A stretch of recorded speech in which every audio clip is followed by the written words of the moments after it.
아멘. 자, 이제 6장 마지막 부분에서 끝으로 그랬죠? 끝으로, 다시 말하면 마지막으로 말입니다. 마지막으로 이제 결론적으로 지금까지 하신 모든 말씀들을 정리하면서 마지막 우리에게 권면하시는 이 말씀은 굉장히 중요합니다. 그래서 그리스도인의 그동안의 가정생활, 부모와 자녀 간의 생활, 또 직장생활, 사회생활, 구원받은 사람들이 이런 삶에 대하여 말씀을 하시면서 끝에 와서는 우리의 삶은 전쟁입니다. 우리의 삶은 예수를 믿는 순간부터 이 세상 떠나는 날까지 전쟁입니다. 우리는 전쟁 속에서 살아가고 있는 거예요. 그래서 전쟁에서는 지면은 비참하잖아요. 항복하면 비참해지는 거예요. 그래서 반드시 전쟁에서 우리가 이겨야 됩니다. 주님이 내가 세상을 이기었다. 너희도 세상을 이겨야 된다. 그리고 넉넉히 이길 것이다 약속하셨어요. 그러니까 우리가 세상을 못 이기는 것은 우리의 책임이에요. 반드시 우리는 한 번도 지지 않고 이길 수 있는 능력과 은혜와 비결을 보장을 받은 사람들. 싸워봐야 아는 게 아니에요. 축구 같으면 두 팀이 붙어봐야 알죠. 그러나 그리스도인의 전쟁은 백전백승이다. 근데 그것을 우리가 지면은 문제가 어디 있느냐? 나에게 문제예요. 우리는 절대로 쳐서는 안 되고 질 수 없도록 하나님께서 우리에게 승리를 안겨다 주셨습니다. 그러니까 우리가 이제부터 전쟁하는 것을 바르게 알고 또 전쟁의 내용이 뭔가를 알고 또 어떻게 싸워야 이길 수 있는가를 우리들이 철저하게 이 말씀을 통해서 이제 마지막 무장을 해야 되는 거예요. 우리가 성경에도 전쟁 이야기가 얼마나 많습니까? 전쟁에 대해서 많은 기록이 있지만 우리가 특별히 아주 그냥 통쾌하고 신나는 전쟁 중에 하나가 다윗과 골리앗, 이스라엘과 블레셋이 전쟁을 하는데 거기에 다윗이라는 젊은 소년과 엄청난 장수 골리앗이라고 하는 블레셋 장수와의 싸움을 우리가 잘 알지 않습니까? 사실 다윗은 목동으로서 마지막 막내 아들이니까 형들은 전쟁터에 다 불려나갔지만 막내는 아직 어리니까 집에 남아 있었어요. 근데 전쟁이 계속 오래 계속되니까 부모님이 얼마나 마음에 두렵고 답답해서 막내 아들에게 네가 가서 형님들 전쟁터에서 잘 있는가 좀 알아보고 와라. 그래가지고 요즘 말로 하자면 면회를 온 겁니다. 전쟁 중에. 그래서 전쟁이 이제 치열하게 벌어지고 있는 그 전쟁터에 다윗이 와서 보니까 양쪽에 이스라엘과 블레셋 팀이 이렇게 진을 치고 있는데 지금도 저 팔레스타인은 이스라엘을 못마땅하게 여기고 또 저 이스라엘은 팔레스타인을 땅에서 다 몰아내야 된다 그러고 지금까지도 싸워요. 저 팔레스타인 저 사람들이 다 블레셋 후예들입니다. 그러니까 지금도 저렇게 정치적으로 싸움을 하고 있지만 이 성경 안에서 그 시절에 이 두 나라가 싸우는데 싸움이 묘한 거예요.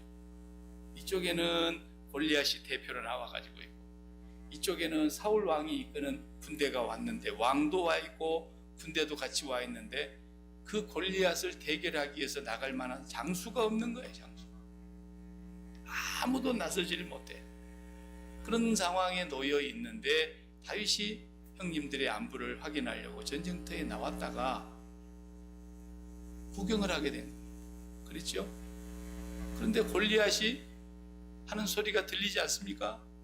기차 화통을 삶아 먹었는지 그냥 그 전쟁터에서 얼마나 큰 소리가 들려오는데 가만히 다윗이 그 자기 형님 있는 그 군대에 속해가지고 소리를 들어보니까 기가 막힌 소리를 하는 거예요. 나하고 맞짱 뜰 사람 나오라는 거죠. 아무도 못 나가는 거예요. 그런데 하나님을 조롱하고 하나님을 모독하는 말을 막 하는 거란 말이에요. 블레셋 이 골리앗이. 그러니까 다윗이 그 말을 듣다가 너무너무 참을 수가 없었어요. 저까지 할례받지 못한 하루 강아지 같은 것이 감히 우리 하나님의 이름을 모독하고 조롱을 하다니. 거기서 자기가 나간 겁니다. 자기가. 그러니까 또 형님들이 너 그럴 줄 알았다 이 자식. 집구석에서도 맨날 잘난 체하고 까불고 그러는데 또 여기 와서 방정 떤다고 막 형이 나무래잖아요. 이 장군들도 지금 못 나가는 판에 네가 감히 여기가 어디라고 전쟁터에 여기 한번 구경할 땐 줄 알고 왔냐고 막 형들이 나무라고. 왕도 너무 애가 어리니까 왕 앞에 나가서 내가 가겠습니다 그러는데도 왕도 불안해서 못 보내는 거예요. 여기에서 우리가 알 수 있는 한 가지 중요한 비밀이 있어요.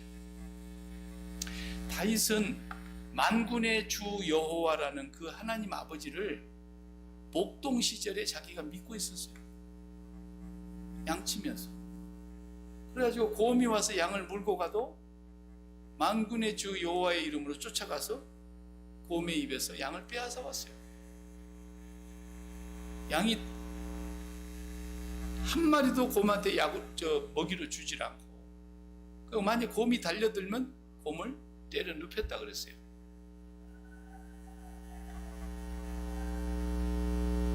그러니까 이게 뭔 얘기냐면, 자, 다 만군의 주 여호와 하나님을 믿습니다. 그러죠? 그걸 모르는 사람이 아무도 없어요. 사울 왕도 알고 있고, 저 쫄병에 이르기까지 모든 군대의 병사들도 만군, 모든 군대의 하나님, 여호와가 모든 군대의 하나님이시다. 전쟁은 여호와께 속한 것이다. 이걸 모르는 사람이 누가 있어요, 거기에. 그런데 아무도 못 나서는 거야. 이게 무슨 말이냐면 안 믿는다는 뜻입니다. 그것을 사울의 군대도 내가 안 믿고 있구나 라는 걸 몰랐어요. 자기들이 안 믿고 있다는 것조차도 못 깨닫는 거예요. 머리로는 알고 있어요. 만군의 주 여호와 하나님이라고. 그런데 그 중에 믿는 사람이 한 명도 없었단 말이에요. 누구만 믿었느냐? 다윗만 믿었어요. 그러니까 다윗이 혼자 있을 때 믿음이거든요. 목동으로 있을 때 자기가 만군의 주 여호와 하나님, 나의 목자이신 하나님, 그 하나님을 믿었는데 그 믿음이 오늘에야 진짜 믿음이 뭔가가 백성들과 모든 적군들이 보는 앞에서 드러나게 되는 계기가 된 거예요. 다윗이 진짜 믿었구나라는 것이 증명이 됐다 이 말이에요. 그날 만약에 이 전쟁터라는 것이 없었으면 다윗의 믿음을 나타내 보일 수 있는 기회가 공적으로 모든 사람 앞에서 자기가 믿는다는 것을 드러낼 수 있는 계기가 없었을 거라고. 이 전쟁터가 있었기 때문에 다윗이 진짜로 믿음의 사람이구나. 믿음은요, 드러내라고 있는 거예요. 사울이 하나님 믿었어요? 안 믿었어요. 근데 자기는 믿는다고 생각하고 있었어요. 하나님이 만군의 주 여호와라고 안다고 생각했어요. 그런데 자기가 믿고 있다는 사실을 그렇게 생각을 했는데 안 믿고 있었던 것이죠. 안 믿고 있었다는 것을 자기도 몰랐다니까요. 병사들도 다 하나님 안 믿고 있다는 걸 자기들 스스로도 몰랐어요. 누가 와서 알게 됐어요? 다윗이라는 소년 때문에 안 믿고 있는 사람과 믿는 사람이 딱 구별이 된 거예요. 뭘로? 전쟁이라는 것이요. 전쟁터에서 그게 드러나는 거예요. 그래서 하나님께서는 우리가 사는 세상을 이렇게 국가 간에 전쟁하는 거 말고 우리 예수 믿는 사람들이 사는 모든 세상의 삶은 전쟁터로 만들어 놓은 거예요. 왜? 전쟁터여야만 믿음이 드러나게 되니까. 저 사람이 진짜 믿는 사람인지 안 믿는 사람인지 확실하게 드러나게 돼 있어요. 다시 말합니다. 다윗이 이 전쟁터에 나오지 않았더라면 목동으로서 자기 혼자 속으로 믿고 있었던 홀로 믿음, 만군의 주 여호와 하나님은 나의 목자이시다, 나의 방패이시고 나의 산성이시며 나의 요새이시며 나의 피난처이시며 나의 피할 바위이시며, 이렇게 자기가 분명히 믿고 있었던 그 목동으로서의 믿음이 오늘 전쟁터 때문에 믿는다는 게 무엇인지를 드러낸 거라니까요.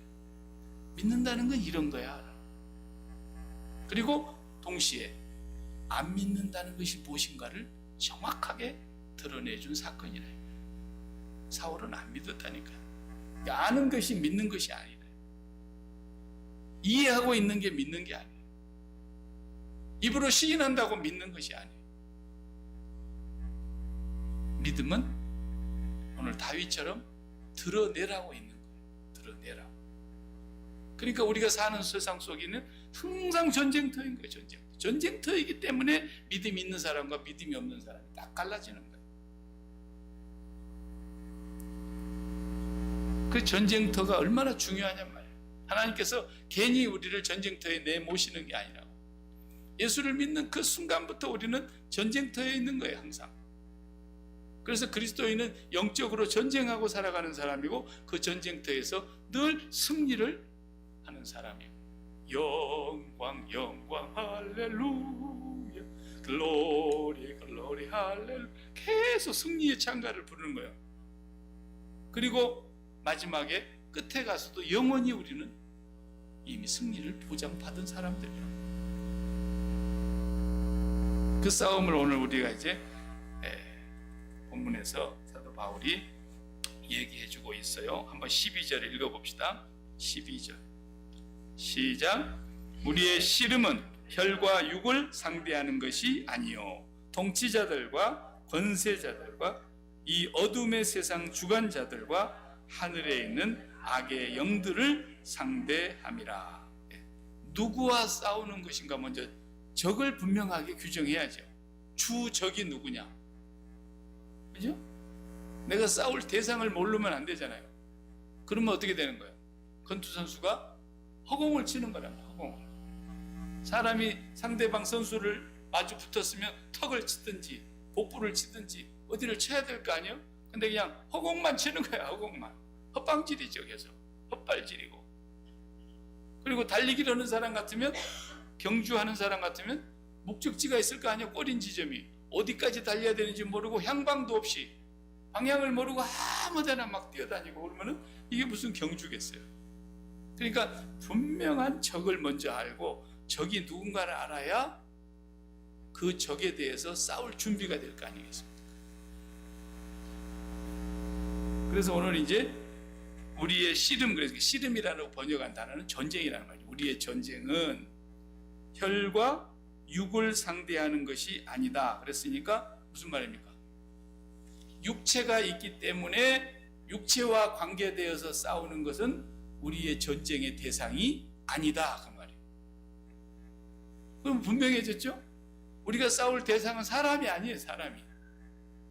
그리스도인의 영적 전쟁의 대상은 사람이 아니라, 우리가 먼저 사람하고 싸웠다 그러면 뭐 하는 거예요? 헛발질하고 있는 거예요. 자살골 넣고 있는 거예요. 권투 선수 같으면 허공에다 주먹을 날리고 있는 거예요. 정말 어리석은 거죠. 절대로 우리는 사람하고 싸우면 안 돼요. 혈과 육에 속한 것이 아니에요. 영적 전쟁은 사람과 관련되어서 싸우는 게 아니에요. 부부간에 싸웠다. 영적 전쟁하고 있는 게 아니에요. 부모 자식 간에 싸웠다. 그것도 아니야. 그건 전부 뭐예요? 마귀에게 속아가지고 이미 패한 거야. 이미 패한 거야. 교인과 교인끼리 싸웠다. 이건 말할 것도 없지. 마귀가 얼마나 좋아하겠어요. 마귀가 쌈붙이는 전문가인데. 그러니까 우리가 누구하고 싸워야 될 줄 모르고 엉뚱한 사람하고 싸우고 엉뚱한 대상을 놓고 싸우는 건 전부 이겨도 진 거고 져도 진 거고 싸움 자체가 진 거라니까요. 8과 6에 속한 것은 우리의 싸움의 대상 절대로 될 수 없어요. 그 다음에 누구와 싸운다 그랬어요? 통치자들과 그랬잖아요. 본문에 12절에 통치자들과. 통치권을 가지고 있는 사람이에요. 통치권이라는 것은 굉장한 거죠. 트럼프 대통령이 통치권을 갖고 있어요. 이 통치권을 가지고 있는 통치자들하고 싸우는 거라니까 대통령하고 싸우는 건가? 그것도 아니에요.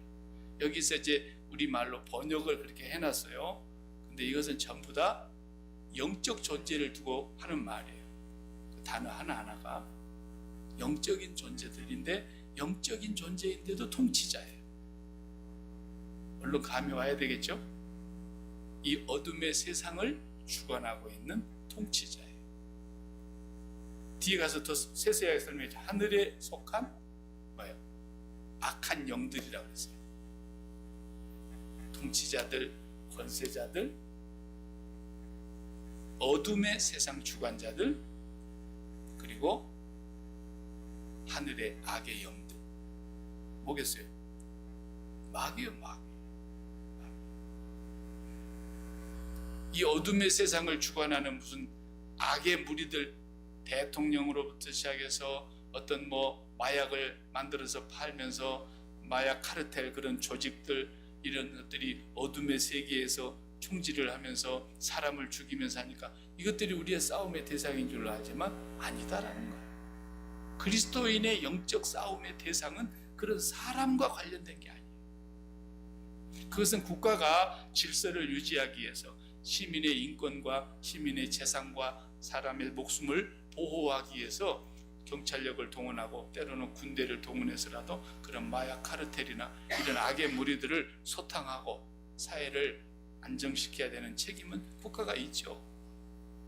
그러나 영적으로 우리 그리스도인들이 싸우는 매일매일의 전쟁터의 대상은 그것들이 아니다. 이것은 하늘에 있는 악의 영들. 우리 에베소서 6장까지 왔습니다만 2장으로 잠깐 넘겨봐요. 2장 1절을 한번 읽어봐요. 2장 1절. 2장 1절. 그때에 너희는 그 가운데서 행하여 이 세상 풍조를 따르고 공중의 권세 잡은 자를 따랐으니, 공중의 권세자, 이 세상의 통치자인데 권세자들이라고 했어요. 공중의 권세를 잡은 자예요. 그리고 이 어둠의 세상의 주관자예요. 그리고 하늘에 있는 악의 영이에요. 그 하늘이라고 할 때 여기 하늘은 천국을 말하는 게 아니고 공중 권세를 말하는 거예요. 공중이라는 권세. 곧 뭐예요? 지금 불순종의 아들들 가운데서 역사하는 영이다. 하늘의 공중 권세를 잡은 악의 영을 말하는 거예요. 마귀의 마귀. 사단과의 싸움이라니까. 우리의 싸움. 궁극적으로 싸우는 싸움의 대상, 우리의 주적은 그리스도인에게는 하나밖에 없어요. 사탄이에요. 사탄. 사탄과 싸움이 우리의 영적 전쟁의 가장 주적이라는 것을 한순간도 잊지 말아야 돼요. 이 사탄은 눈에 보여요, 안 보여요? 안 보여요. 그러니까 사람 보고 우리가 조심해야 되죠. 예수님은 베드로가 주여 그리 마옵소서, 주님은 죽는다는 말씀을 하시면 안 됩니다. 죽는다니요. 주님은 나라를 독립시켜야 될 사람이고 이 나라에서 왕이 되어야 될 사람이고 우리 민족을 독립한 것뿐만 아니라 로마를 물리쳐야 될 사람이고, 어디서 그런데 죽는다는 말씀을 하십니까? 막 베드로가 예수님을 꾸짖고 따지고 있던 소리 하니까 사탄아 물러가라 그랬어요. 베드로의 그 배후에 누가 있다는 거예요? 악의 영 사탄이 베드로의 생각을 완전히 사로잡고 있었다는 거예요. 그 순간 하는 말이 그게 사탄의 말이라고 해요. 베드로의 입을 통해서, 베드로의 생각을 통해서, 베드로의 어떤 느낌과 감정과 의지를 다 동원해서 사탄이 베드로에게 역사했다는 거예요. 그러니까 베드로 안에 있는 사탄을 보고 그런 것이지 베드로 자체가 사탄인 것은 아니잖아요. 베드로는 예수님의 제자인데. 그래서 베드로 안에 역사하고 있는 하늘의 영, 악의 영, 통치자, 권세자, 어둠의 세상 주관자, 그 사탄을 향하여 주님이 사탄아 내 뒤로 물러가라 이렇게 말씀하십니다. 진짜 베드로가 사탄일 것 같으면 이제 그거 내쳐야죠. 따라다니지 말아야지. 앞으로는 베드로에게 역사하고 있는, 바로 그래서 우리는 눈만 뜨면 전쟁터라니까요. 마귀가 우리를 그냥 이용해 먹어버리는 거예요. 베드로를 이용하는 거죠. 마귀가 날마다 우리의 생각과 우리의 감정과 우리의 의지까지도 완전히 사로잡아서 하나님이 기뻐하시지 않는 모습으로 우리를 끌고 가버린다니까요. 이 마귀와의 전쟁을 우리는 한순간도 방심해서도 안 돼요. 그래서 항상 말했어요. 근신하라, 깨어라. 너희 대적 마귀가 어떻게? 우는 사자와 같이 삼킬 자를 두루 찾나니. 할 수만 있으면 어떻게 한다고요? 택한 자라도 택한 받은 베드로라도 마귀가 그를 좌지우지하려고 그러잖아요. 그러니까 하나님의 백성이라 할지라도 마귀가 그를 자기 종으로 삼아서 하나님의 영광을 가리고 하나님의 뜻을 회방하는 도구로 써버린다니. 목사라도 마귀가 붙들어 버리면 더 엄청난 큰 일을 벌려버리는 거예요. 마귀가. 옛날에 루즈벨트 대통령이 미국 철도청 그 창립 기념일날 축사를 하면서 그런 말을 했다 그래요.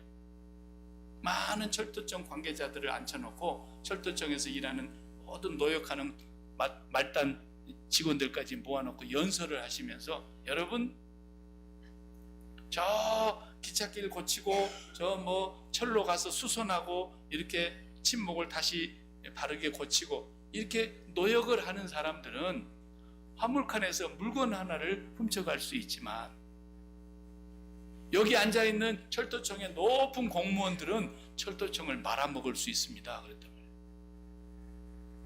그렇잖아요. 저 밑에서 일하는 사람이야 자기 집에 필요한 물건 하나 화물칸에서 훔쳐가는 정도라고 한다면 여기 높은 자리에 있는 사람들은 철도청을 말아먹을 수 있다 이거야, 잘못하면.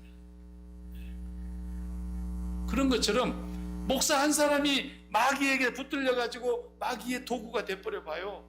얼마나 하나님의 영광을 해치고 조롱받게 하고 많은 그리스도인들의 삶을 낙심하게 만들고 의기소침하게 만들고 예수 믿는 사람들 고개를 못 들게 만들고 그러잖아요. 아니 그럽니까? 그러니까 마귀는 이 교회를 무너뜨릴 때 어디를 치면 넘어지겠는가? 그걸 마귀가 모르겠어요. 가뭄에 콩나듯이 어쩌다 예배 한 번씩 오는 사람들 마귀가 건드려갖고 뭔 덕을 보겠다고 그 마귀가 그런 사람 쓰겠습니까? 가만 놔둬도 요건 내 수하에 있는 거나 마찬가지인데. 그러나 수요일 밤에도 나오고 주일날도 나오고 예배 때문에 나오고 기도하면서 나오고 주님의 교회에서 중심적인 역할을 하는 사람들은 마귀가 호시탐탐 노리고 있는 거예요. 근신하고 깨어있지 않으면 언제 갈지 몰라요. 언제 넘어요. 나는 마귀에게 넘어지리라. 그래갖고 넘어진 사람이 누가 있어요? 한 명도 없어요. 우리는 항상 근신해야 돼요. 항상 깨어서 기도해야 돼요. 항상 주님의 십자가를 생활하면서 십자가 바라봐야. 그렇게 함으로써 마귀가 우리를 감히 제 옆에 갔다가 내가 큰일 당하겠구나. 마귀가 우리를 털끝 하나도 못 만질 정도로 우리가 그렇게 준비되는 사람이 돼. 십자가의 군병, 십자가의 군인, 십자가의 용사, 그렇게 돼야 된다는 겁니다. 그러니까 마귀가 우리를 얼마나 날마다 노리고 있다는 걸 아셔야 돼요. 조금만 정신 안 차리면 그냥 마귀 밥이야. 매일 마귀 밥. 마귀 밥이 어떻게 되는 것인지 조금 더 깊이 들어가면서 보겠습니다. 혈과 육체로 만나는 세상이 아닌데, 제가 옛날에 설명할 때 에베소서 2장 설명할 때 그 얘기 했잖아요. 기독교 세계관은 삼중의 세계관이에요. 삼중 세계관. 하나는 땅의 세계가 있어요. 우리 육체가 이렇게 발붙이고 살아가면서 먹고 자고 일하고 살아가는 활동하는 땅의 세계. 그리고 두 번째 세계는 하늘의 세계. 이건 하나님의 나라의 세계예요. 천국의 세계. 그리고 하나님 나라와 땅의 세계와 이게 우리가 볼 때에는 멀리 떨어져 있는 것 같지만 그렇지 않아요. 우리의 눈이 감겨져 있어서 영적인 것을 보지 못하는 육안을 갖고서 보기 때문에 이 세상에 보이는 것만 우리가 많이 집중하지, 사실은 보이지 아니하는 영적인 세계도 우리와 지금 함께 있는 거예요.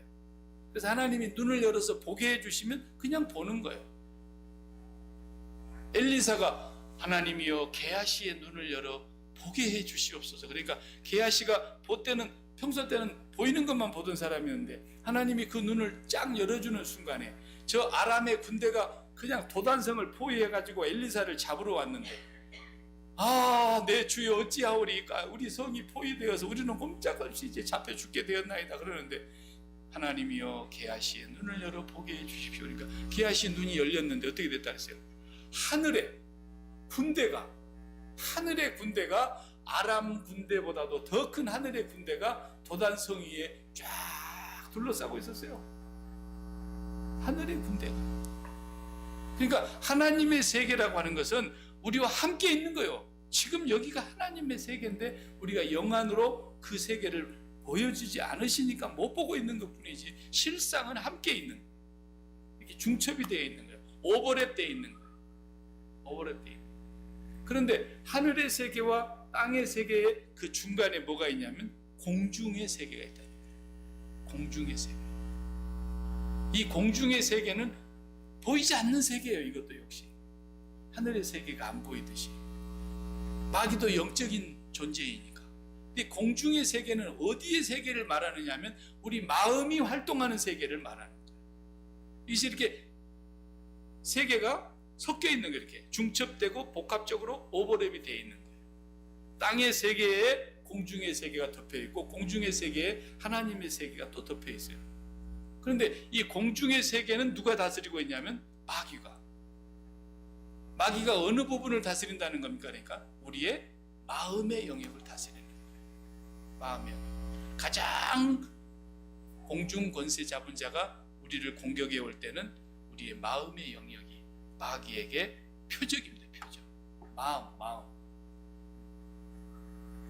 그래서 육체가 마음하고 붙을 거냐, 이것을 누가 하는 거예요? 육체가 마음하고 딱 붙어가지고 이 육체와 관련되어 있는 모든 것들이 마음하고 둘이 짝짝꿍이 돼가지고 육체와 관련돼서 오늘도 눈으로 정보를 받아들였습니다.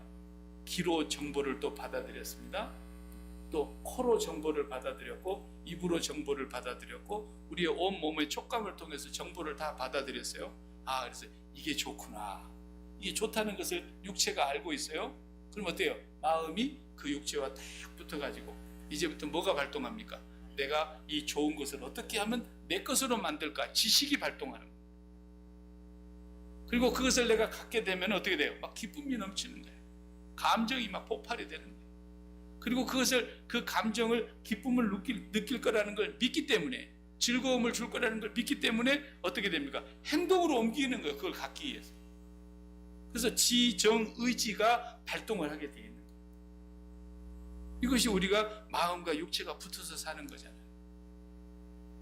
그런데 이 마음과 육체를 떼내고 이 마음에 뭐가 붙어야 돼요? 육체 대신 성령이, 하나님의 영이신 성령이 와야 되는데 마귀가, 성령이 오지 않고 마귀의 영이, 귀신이 우리에게 붙어가지고 계속해서 우리의 마음과 육체가 떨어지지 않게 하는, 끝까지 안 떨어지게, 이게 마귀가 하는 일입니다. 공중 권세 잡은 자라는 것은 마귀라고 하는 이 존재가 우리의 육체와 마음이 늘 그냥 뗄래야 뗄 수 없는 관계로 묶어가지고 육체가 좋아하는 대로 눈에 보기, 여기 본문에 2장에서 방금 읽었던 그 내용을 조금만 더 읽어보면 3절에 바로 나오잖아요. 전에는 우리도 다 그 불순종의 아들들 가운데서 역사하는 그 영에 의해서 그 가운데서 그 영 안에서 우리 육체의 욕심을 따라, 자, 육체가 욕심을 갖고 있는 대로 지냈고 육체와 마음이 원하는 것을 하여 육체와 마음이 둘이 붙어가지고 좋아하는 걸 막 쫓아다니는 거예요. 쫓아다니는. 그게 우리 삶의 기쁨이고 즐거움이고 행복이고 육체와 마음이 붙어 있는 거예요. 이게 마귀가 하는 일입니다. 그래서 본질상 진노의 자녀였다니까. 이렇게 살고 있을 때 저주받을 사람이었다고. 그런데 예수 그리스도께서 오셔서 십자가에서 죽으신 그 사건을 통해서 우리 육체와 마음이 떼지게 하는 거예요. 육체와 마음이 떨어지고, 그리고 성령이 우리의 마음에 오셔서, 성령이 오셨으니까 우리의 마음에 정보가 어디로부터 오는 거예요? 이제 성령이라는 제 6번째 감각, 성령이라는 분을 통해서 하나님에 대한 정보가 계속 들어오는 거죠. 성령님을 통해서. 이게 거듭난 사람 아닙니까?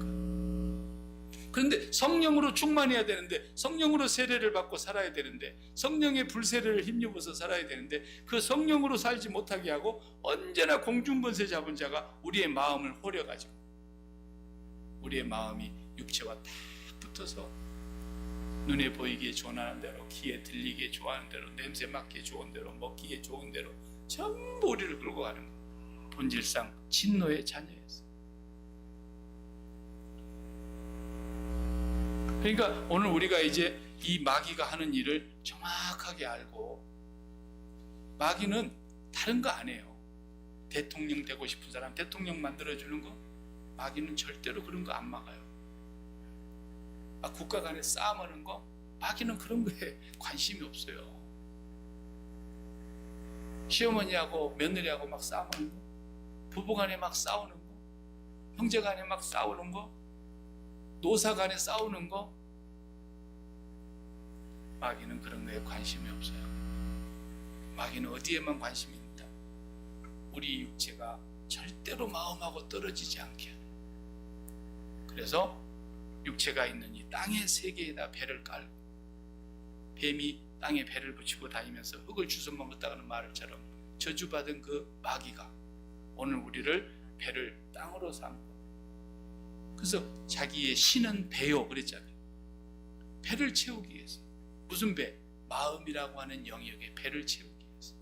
이게 마음은 언제나 텅 빈 공간으로 empty로 있기 때문에, 진공 상태로 있기 때문에, 이 진공이라고 하는 특징은 뭐예요? 빨아들이는 힘이 있잖아요. 진공. 그러니까 마음은 뭐든지 좋다 그러면 눈에 보기에 좋은 건 그냥 빨아들여.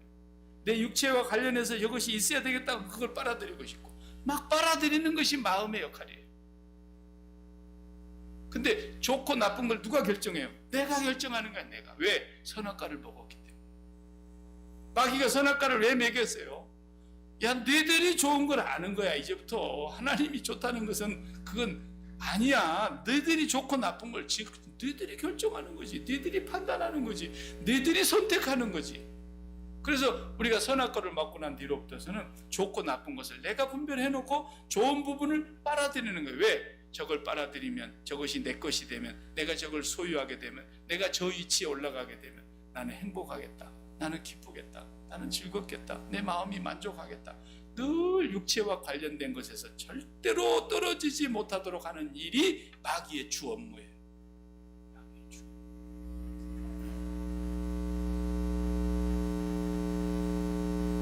예수님께서 마귀의 이 주 업무를 멸하러 오셨다 그랬잖아요. 마귀의 일을 멸하러 오셨다. 요한일서에 그랬죠. 하나님의 아들이 나타나신 것은 마귀의 일을 멸하고 왔네. 마귀의 일이 뭐냐고. 우리 육체와 마음이 붙어가지고 육체와 관련된 모든 것들을 5가지 감각기관을 통해서 좋다고 하는 것을 내가 판단하고, 그 좋은 것, 돈이 얼마나 좋아요, 얼마나 건강하고 장수한 게 좋아요, 얼마나 자식이 출세하는 게 좋아요, 얼마나 사업에서 성공하는 게 좋아요, 얼마나 인기를 노려서 사람들 앞에 명예를 얻는 게 얼마나 좋아요. 이런 좋아하는 것들을 계속해서 우리 마음에서 떨어지지 않게 하는 거예요. 그걸 네가 가져야만 행복한 거야. 그게 좋다는 것을 네는 왜 몰라? 네가 좋고 나쁜 걸 결정하는 거야. 네가. 그게 선악과예요. 끝까지 마귀는 우리 스스로 좋고 나쁜 걸 결정하고 내가 그걸 얻기 위해서 몸부림치면서 사는 거예요. 그래서 가지면 행복하겠다, 누리면 행복하겠다, 있으면 행복하겠다, 나도 그렇게 되면 행복하겠다, 전부 그 마음을 마귀가 계속 불러일으키는 거예요. 이게 제일 큰 죄입니다.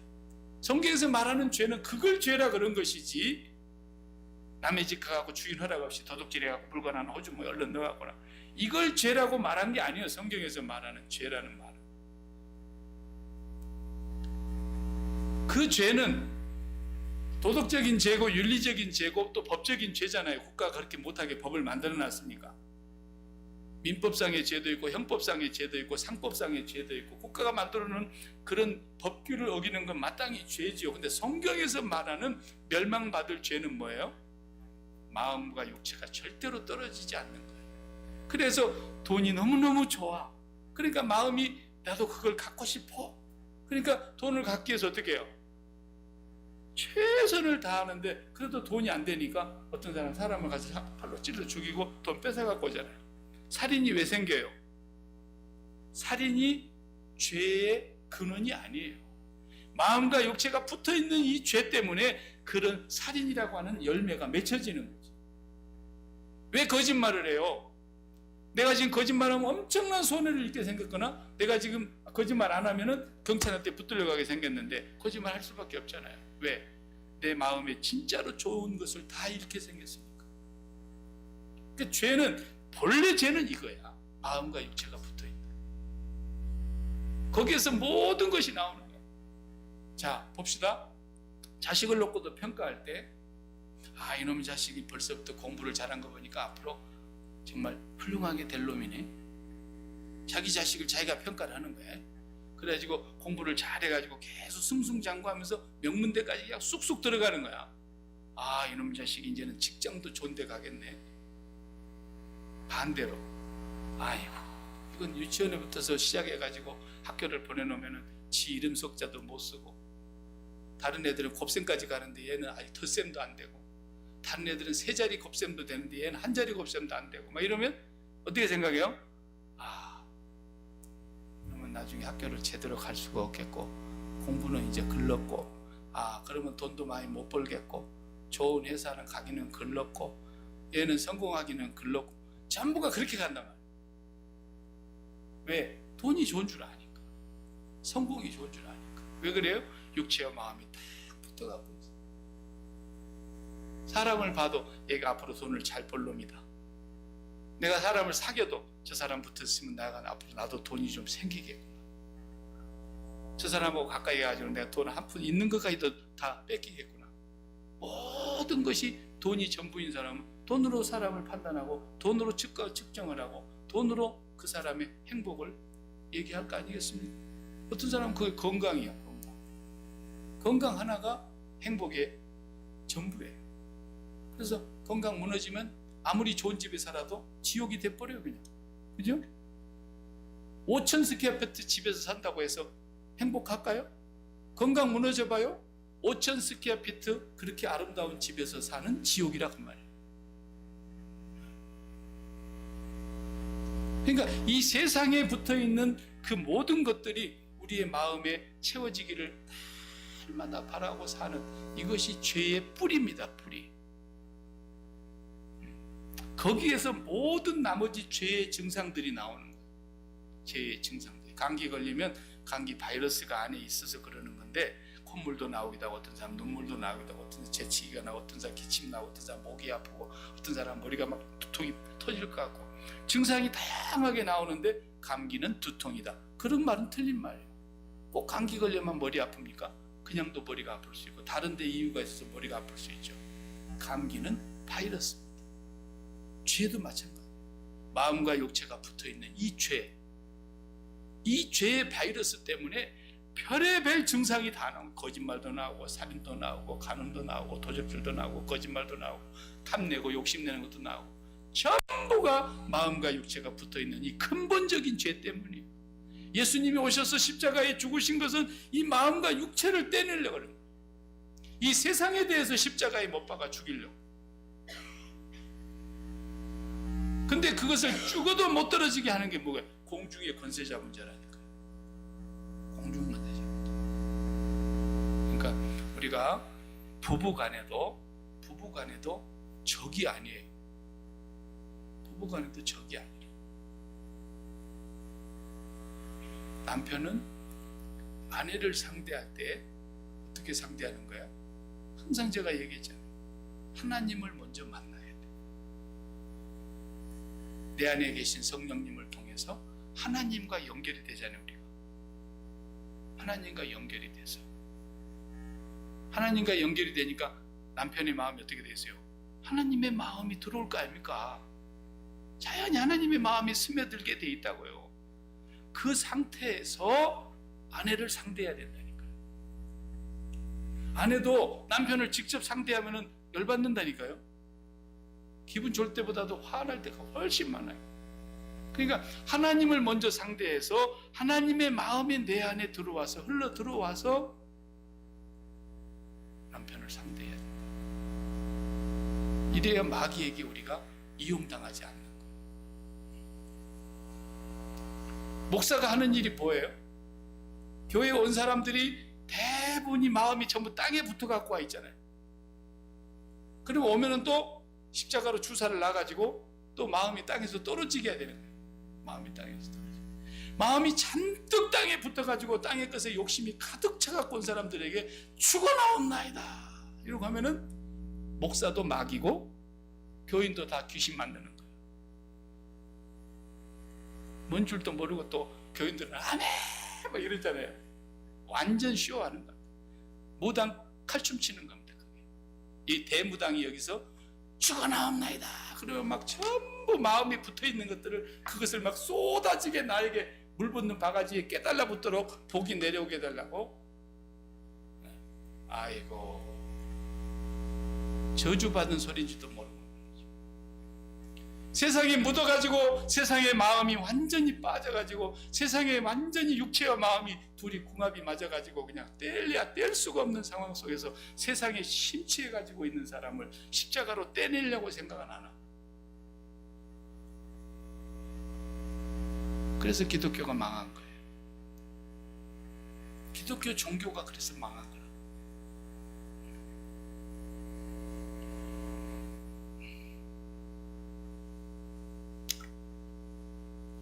교회는 뭐 하는 것이에요? 오늘 말했어요. 주 안에서와 그 힘의 능력으로 강건하여지고 그랬어요. 우리 영적 전쟁에서 병사가 강건해야 돼요. 병사가 맨날 비실비실 해가지고 어떻게 전쟁하겠습니까? 강건해야죠. 어떻게? 영적으로 강건해요. 어디에서 있어야 된다고 했어요? 주 안에서와 주님의 능력으로 강건해야 된다. 그러니까 주 안이 어디예요? 주 안. 맨날 우리 주 안에서 항상 기뻐하시오, 주 안에서 범사에 감사하시오, 주 안에서 쉬지 말고 기도하시오. 주 안이 어디냐고. 주 안이.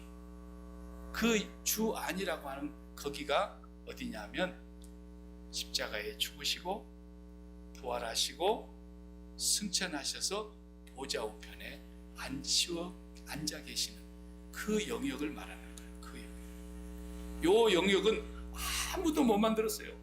공자가 만들었어요. 공자는 장례식 지나고 하는데 상여가 나가니까 제자들이 어떻게 사람이 죽으면 어떻게 됩니까? 제자들이 물었어. 그러니까 공자가 말했어요. 이 사람아, 사람이 살았을 적 일도 다 모르는데 죽은 데 일을 어떻게 내가 안다는 거야. 공자는 정직한 사람이에요. 왜? 자기가 사람이니까, 그냥 선생이니까. 나도 몰라. 그러니까 주님이 만드신 이 영역은 죽음과 부활과 승천과 아버지의 보좌 우편으로 가신 이 주님의 연세 과정의 사건은 이 지구상에 있는 사람 중에 만든 사람이 아무도 없어요. 부처도 마찬가지예요. 사람이 죽으면 어쩔 수 없다 그랬어요. 부처도 정직하게 말한 사람이에요. 근데 주님은 사망의 권세를 이기시고 부활하셨습니다. 아멘. 주님은 우리에게 부활의 산 소망을 주셨습니다.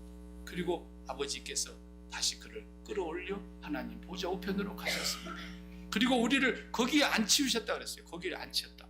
그게 헬라의 원문에 보면은 부정과거형으로 써져 있어요. 부정과거형이라는 시제는 뭔 말이냐면 한 번 일어난 일이 영원히 지속된다는 뜻이거든요. 우리를 하나님 보좌 우편에 아예 그냥 낙하산 인사를 내려버렸다니까요. 하나님께서. 이건희 씨가 자기 아들 이재용이를 그냥 삼성 부회장으로 낙하산 인사를 딱 내렸잖아요. 낙하산 인사. 그리고 자기가 돌아가시고 한참 부회장으로 있다가 이제 회장님 되셨어요. 이재용 씨가. 하나님께서 우리를 아예 낙하산 인사로 하나님 보좌 우편에 앉혀버렸다니까. 그 처음에 낙하산 인사하면은 잘 모르죠. 과장님보다도 모를 수 있고 부장님보다도 모를 수 있고 상무이사보다도 모를 수 있죠. 이제 왔으니까 이론은 좀 알아서 공부를 해서 박사학위를 받았을려면 몰라도 실전에서는 낙하산 인사 온 사람이 뭘 압니까? 모르죠. 군대도 마찬가지예요. 사관학교 졸업해가지고 소위 계급장 딱 달고 이제 소대장으로 왔지만은 사실은 이제 밥그릇 수술하자면 1년도 안 돼. 그러니까 군대 생활 하사관이 10년, 20년씩 한 사람이 훨씬 낫죠. 실력 면에서는. 그러나 소위가 계속 소위로 있으면 안 되죠. 자기의 계급에 맞는 실력을 갖추고 리더십을 키우고 병사들을 통솔하고 전쟁을 이끌어갈 수 있는 그런 지휘관이 돼야 되잖아요. 실전에서. 우리도 그렇게 낙하산 인사를 받아서 하나님의 보좌 우편에 앉혀놨지만 우리가 날마다 하나님의 자녀로서 실전에 능한 영적 전쟁에 강한 그런 훈련을 해야 되는데 그 훈련을 이제 앞으로 다음 시간부터 보겠어요. 어떻게 훈련을 받아야 우리가 모든 영적 전쟁에서 낙하산 인사를 받아서 하나님 보좌 우편에 우리를 딱 앉혀놨는데 우리가 어떻게 매번 승리할 수 있는 영적 전쟁에서 항상 교회는 오면은 전부 사람들의 마음을 떼내가지고 그 마음을 어디로 끌어올리는 거예요? 예수 그리스도와 함께 십자가에서 죽은 그 사람을 새 생명 가운데 아버지 보좌 우편으로 낙하산 인사의 자리로 그 마음을 끌어올리는 것이 교회란 말이에요. 계속 거기로 끌어올리는 거예요. 거기로 끌어올려서 하나님과 직면하게 만들어야죠. 하나님을 날마다 대면하게 만들어야죠. 그러니까 다윗의 전쟁터에서 나가서 다윗이 딱 보니까 다윗의 마음속에 하나님이 얼마나 크신 분인데 다윗의 마음속에 하나님의 존재감이 꽉 차 있는 거예요. 그 상태에서 골리앗을 보니까 저거 하룻강아지 한 줌도 안 되는 놈이에요. 우리가 하나님을 날마다 그 보좌 우편에서 우리의 마음이 하나님을 직면하고 하나님이 존재감이 우리 마음속에 커지면 커질수록 어떻게 돼요? 우리가 만나는 육체 때문에 만나는 일들이 그냥 찻잔 속의 태풍으로 보인다니까. 찻잔 속의 태풍. 아무것도 아니야. 예전에는 내가 하나님을 직면해서 하나님의 그 유일한 좋으심을 맛보지 못하고 살았을 때는 이 세상에 좋은 게 너무 많아가지고 그것을 내가 갖고 싶어서 발버둥을 쳤는데 하나님의 좋으심을 맛보면 맛볼수록 사도 바울처럼 어떻게 돼요? 이 세상에 아무리 좋은 거 갖다 줘도 배설물처럼 느껴졌다 그랬잖아요. 이제 이것이 우리에게 그렇게 실전이 되게 해야 돼요. 실전이. 하나님 보좌 우편에 앉혀있는 자들입니다. 그래도 감각이 없잖아요. 아무런 감흥도 없고 느낌도 없잖아요. 하나님 보좌 우편에 앉아있는 게 도대체 뭔 소리예요 이게. 감흥이 없어. 감흥이. 하나님의 존재감을 느껴지지도 못하고 하나님이 그렇게 유일하게 좋으신 분인데 이 세상에 좋다는 걸 다 모아놔도 하나님하고는 비교할 수가 없이 좋다는 분을 우리가 사실로는 믿는데 감흥이 없잖아요. 감흥. 그 하나님이 내 머리털까지도 다 세고 계시고 삼세 한 마리 죽는 것까지도 간섭하시는 주권자 하나님이시라는데 그 하나님이 실감이 안 나잖아요. 실감이 안 나요. 그래서 이제 그 실감 나는 훈련을 하나님의 전신갑주를 입으라 그랬어요. 다음 시간부터 전신갑주를 입고 그 훈련에 우리가 한번 들어가 보자. 그러면 정말로 하나님의 존재감이 이렇게 크신 분이구나. 그 앞에는 어떤 것도 태풍이 아니야. 찻잔 속의 태풍이라니까. 아무것도 아니에요. 그런 믿음이 우리에게 훈련이 되어 있어요. 그래서 언제나 우리는 이 세상의 전쟁터에서 영적으로 이기는 사람들이 되어야 된다는 거죠. 다음 시간에 계속하겠습니다. 기도합니다.